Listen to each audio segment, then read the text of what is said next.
कि नास्ति मातृ समा छाया, नास्ति मातृ समा गति,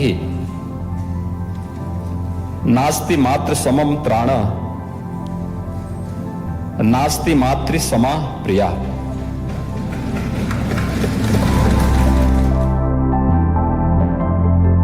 यूपी के मुख्यमंत्री योगी आदित्यनाथ अपने दमदार अंदाज के लिए जाने जाते हैं, अपने एक्शन के लिए जाने जाते हैं, लेकिन जहां एक तरफ वो यूपी के सीएम है तो वहीं दूसरी तरफ वो एक बेटे भी है और अपनी मां के दुलारे भी हैं। योगी आदित्यनाथ का प्यार अपनी मां के लिए कैसा है ये सभी जानते हैं। उनसे दूर रहकर भी वो उनके बारे में बात करते हुए भावुक हो जाते हैं और एक बार फिर से मां पर योगी आदित्यनाथ ने जो कहा है उससे पूरा सदन तालियों से गूंज उठा है। चलिए अब आपको पूरी खबर बताते हैं।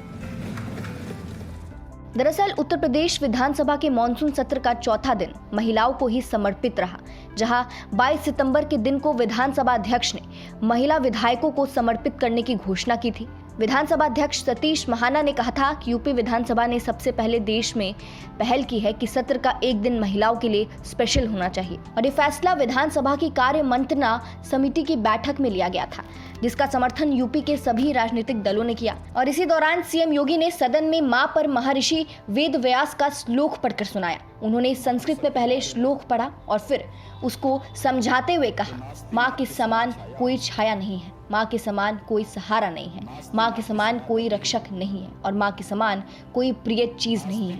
आप भी ये पहले सुनिए कि क्या कुछ कह रहे हैं योगी आदित्यनाथ मां पर। मुझे महर्षि वेदव्यास की पंक्तियां याद आती हैं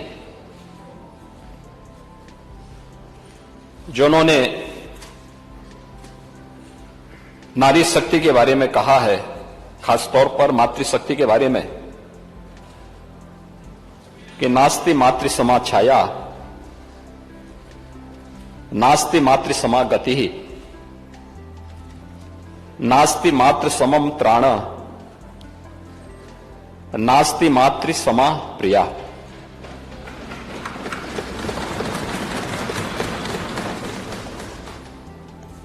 यानी मां के समान कोई छाया नहीं है,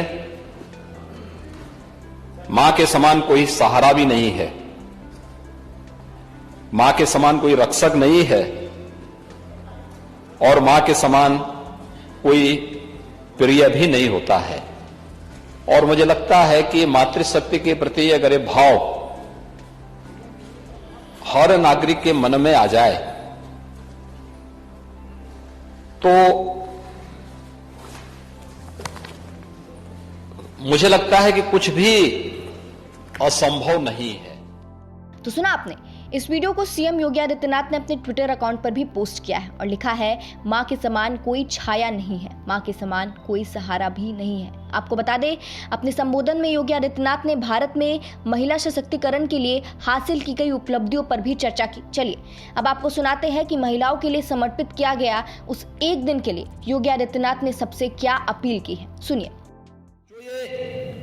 देश का भी और सबका इस ओर आज ध्यान आकर्षण होगा कि आखिर महिला सदस्य क्या बोलना चाहती है, उनकी जिज्ञासा क्या है, प्रदेश के विकास के बारे में, प्रदेश के सम्मान के बारे में, प्रदेश के स्वावलंबन के बारे में, प्रदेश के भविष्य के बारे में, प्रदेश के वर्तमान के बारे में।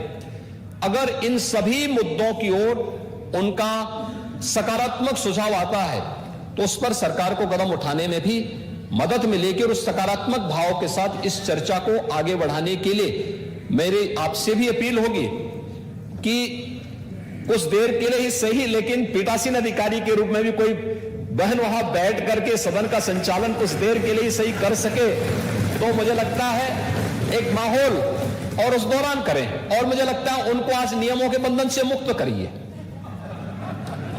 आज उनको केवल इस विषय पे बोलने दिया जाए। जो योजनाएं हैं उन योजनाओं पर, जो योजनाएं जो अन्य उनसे जुड़ी हुई, उनके क्षेत्र से जुड़ी हुई समस्याएं होंगी उन समस्याओं पर, और समय की भी बाध्यता ना हो।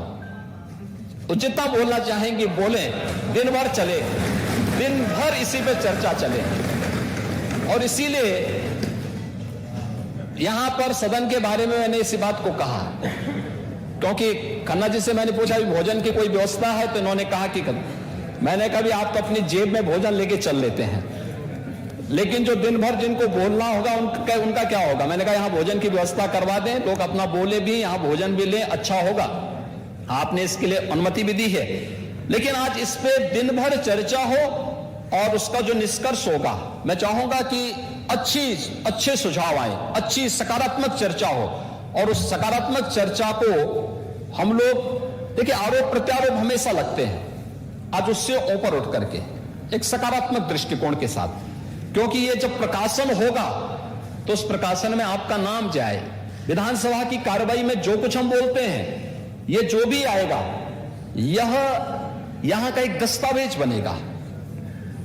5 साल, 10 साल, 15 साल, 50 साल, 100 साल के बाद जिन्हें कभी देखना होगा तो वे देख सकें, इन दस्तावेजों को उड़ेल सकें, देख सकें कि आपके द्वारा कभी क्या बोला गया है, और उसके बारे में फिर उससे कुछ प्रेरणा प्राप्त कर सकें। इसलिए एक अच्छी बहस को हम आगे बढ़ा सकेंगे। इस विश्वास के साथ मैं आपका हृदय से आभारी हूं कि आपने आज का ये दिन केवल प्रदेश की चुनी गई महिला सदस्यों को के लिए आरक्षित किया है, उन्हें दिया है, और उनसे जुड़ी हुई समस्या और प्रदेश से जुड़ी हुई अन्य महत्वपूर्ण मुद्दों पर वे लोग आज अपनी बात को यहां पर रख पाएंगी। बहुत सारी चीजें हैं जिन पर वे चर्चा भी करेंगी, अपनी बात को मजबूती के साथ रखेंगी। मैं सभी पुरुष सदस्यों से भी कहूंगा कि सामान्य दिनों में आपके शोरगुल के नीचे महिलाओं की बात दब जाती थी। आज कम से कम आप उनकी बातों को सुनने के लिए यहां पर बैठेंगे, और जो भी आपको आपके लायक होगा आप उसको स्वीकार करेंगे, आपके लायक नहीं होगा तो कम से कम घर में जाकर के, अगर कहीं गलती आपके माध्यम से हुई है तो घर में जाकर के दोनों कान पकड़ करके वहां पर घर में माफी मांग करके आगे से उसमें सुधार लाएंगे, जिससे सदन की कार्रवाई को बेहतर तरीके से संचालन करने में आगे मदद मिल सके।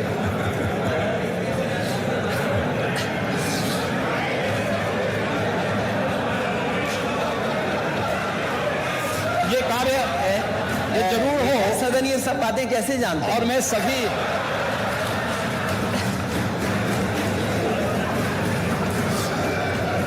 और नेता सदन के बगल वाले ने तो नहीं बताया होगा।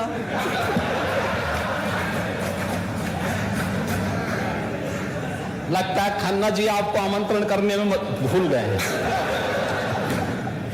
खन्ना जी ने तो पिछले दिनों ही एक रिसेप्शन दिया था, आपको नहीं बुलाया था क्या?